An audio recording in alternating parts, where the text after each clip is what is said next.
ሰላም እንዴት ናችሁ ውድ የዩቲዩብ ቻናላችን ቤተሰቦች በዚህ ቪዲዮ ይዘንላችሁ የመጣን ሞባይል አፕሊኬሽን ዳውንሎድ አድርገን ወይም ደግሞ ከሰው ተቀብለን ኢንስታል ስናደርገው አፕ ኖት ኢንስታል የሚል ኤረር ወይም ስህተት ካሳየን እንዴት ማስተካከል እንደምንችል የሚያሳይ ነው የሚሆነው ማለት ነው።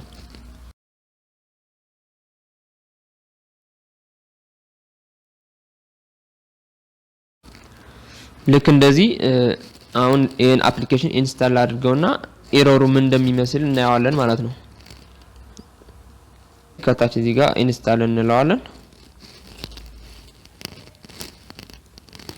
ልክ እንደዚህ አፕ ኖት ኢንስታል የሚል ኤረር ያሳየናል ማለት ነው። ስለዚህ ይሄን ኤረር እንዴት አድርገን ፊክስ እንደምናደርገው ወይም ደግሞ እንዴት አድርገን እንደምናስተካክለው እናያለን ማለት ነው።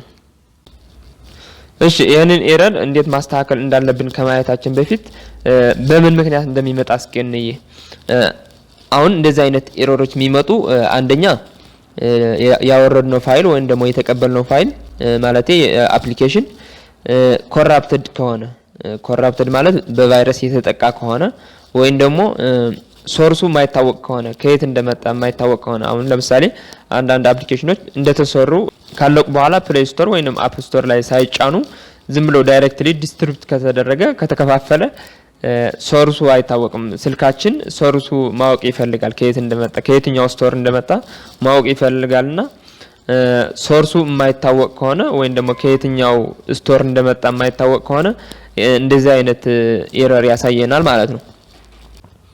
ሁለተኛ ደግሞ ስልካችን በቂ የሆነ ስቶሬጅ ወይም ደግሞ ሚሞሪ ከሌለው እንደዚህ አይነት ኤረር ሊያሳየን ይችላል ማለት ነው። ስለዚህ መጀመሪያ ስልካችን ያለውን ስፔስ ያለውን ፍሪ ስፔስ ቼክ ማድረግ አለብን ማለት ነው።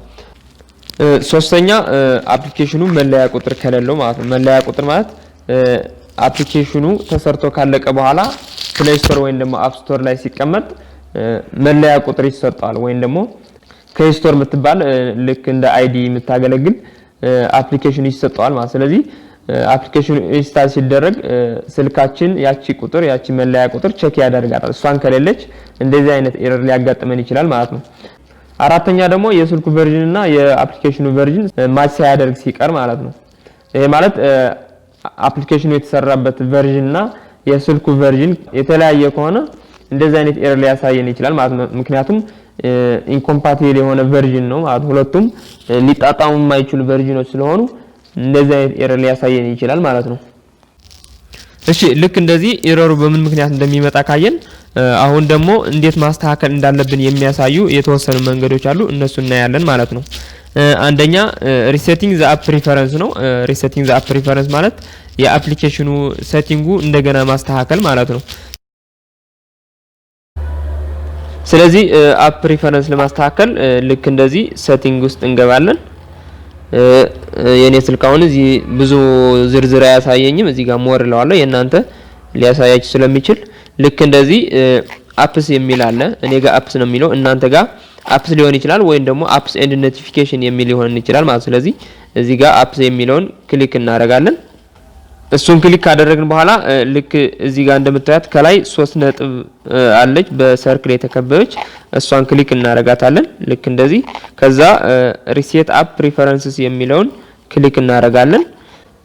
እዚህ ጋር ምን እንደሚሰራ እያሳየን ነው። ስለዚህ ይሄን ስናደርግ ምንም አይነት ዳታ እንደማይጠፋ ነው የሚናገረው። ስለዚህ ከታች ሪሴት አፕስ እንለዋለን ማለት ነው። ልክ እንደዚህ ሪሴት አፕስ እንለዋለን። ስለዚህ ይሄን ካደረግን በኋላ ኤረር ያመጣ ያስቸገረን አፕሊኬሽን እንደገና ኢንስታል እናደርገዋለን ማለት ነው። ስለዚህ በዚህ ችግሩ ከተፈታ አሪፍ፣ ካልተፈታ ደግሞ ወደ ሁለተኛው መንገድ እንሄዳለን ማለት ነው። ሁለተኛው መንገድ ደግሞ unknown source installation ነው ማለት ነው።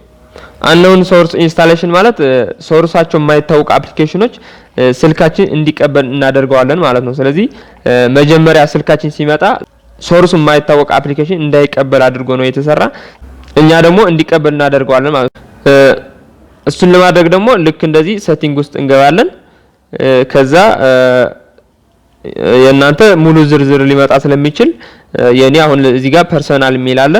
ልክ እንደዚህ ሴኩሪቲ የሚለውን ክሊክ እናደርጋለን ወይም ደግሞ ሴኩሪቲ ውስጥ እንገባለን። ልክ እንደዚህ እዚህ ጋር ሴኩሪቲ የሚለውን ክሊክ ካደረግን በኋላ ይሄን ስክሮል እናደርገውና ወደ ታች እዚህ ጋር እንደምታዩት unknown sources ይላል። allow installation of apps from unknown source የሚለውን ይሄ ኦፍ ከነበረ ልክ እንደዚህ ከነበረ ኦን እናደርገዋለን ማለት ልክ እንደዚህ ኦን እናደርገዋለን። ይሄን ኦን ካደረግነው በኋላ ሶርሱ የማይታወቅ የነበረ አፕሊኬሽን ስልካችን እንዲቀበል አደረግነው ማለት ነው። ስለዚህ ይሄን ካደረግን በኋላ አፕሊኬሽኑ ኢንስታል እናደርገዋለን። ከተቀበለው አሪፍ፣ ካልተቀበለው ደግሞ ሌላ መንገድ እንፈልጋለን ማለት ነው። ስለዚህ ሶስተኛው የሚሆነው ደግሞ የአፕሊኬሽኑ ቨርዥን ኮዱ መቀየር ነው ማለት ነው። ቨርዥን ኮዱ ለመቀየር ደግሞ ኤፒኬ ኤዲተር የሚባል አፕሊኬሽን አለ። እሱ ከፕሌይ ስቶር አወርደን ነው የምንጠቀመው። እሱም ትንሽ በዛ ስለሚል በሌላ ቪዲዮ አሳያችኋለሁ። ስለዚህ እናንተም ከፈለጋችሁ ኤፒኬ ኤዲተር የሚባል አፕሊኬሽን አውርዳችሁ ቨርዥን ኮዱ ወይም ደግሞ የኮዱ ቨርዥን መቀየር ትችላላችሁ ማለት ነው። አራተኛው መንገድ ደግሞ አፕሊኬሽኑ ማስመዝገብ ነው የሚሆነው ማለት ነው። አፕሊኬሽኑ ማስመዝገብ ማለት አፕሊኬሽኑ መለያ ቁጥር እንዲሰጠው እናደርጋለን ማለት ነው። ስለዚህ መለያ ቁጥር እንዲሰጠው ወይም ደግሞ ከስቶር እንዲሰጠው ኤፒኬ ሳይነር የሚባል አፕሊኬሽን አለ። እሱን ከፕሌይ ስቶር አውርደን እዛ እንዲመዘገብ እናደርገዋለን ማለት ነው። ኤፒኬ ሳይነር ላይ አፕሊኬሽኖች እንዴት እንደሚጫኑና እንዴት እንደሚመዘገቡ በሌላ ቪዲዮ እናያለን ማለት ነው። ምክንያቱም ትንሽ በዛ ስለሚል። ስለዚህ ለዛሬ ያዝነው ቪዲዮ ይሄን ይመስል ነበር። ጥያቄ ካላችሁ ኮሜንት ላይ ጻፉልን። በዚህ ዙሪያ ሊሆን ይችላል፣ በሌላም ሊሆን ይችላል። ብቻ የሚያስቸግራችሁ ነገር ካለ ጠይቁን፣ እኛ ሰርተን እናቀርባለን። ከተመቻችሁ ሳብስክራይብ እንዲሸር አድርጉልን። እናመሰግናለን። ታንኪዩ